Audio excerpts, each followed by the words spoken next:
Pinupuri ka namin, O Diyos, Ama, Anak at Espiritu Santo.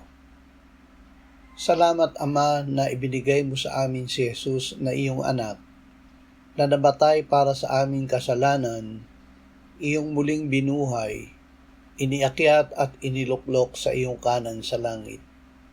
Salamat na sa pamamagitan ni Jesus ay isinilang kaming muli sa Espiritu, at ngayon ay kaisa mo sa Espiritu. O banal na Espiritu, akayin mo kami na mamuhay na nasa iyo at sumasamba sa Ama sa Espiritu at katotohanan. Amen.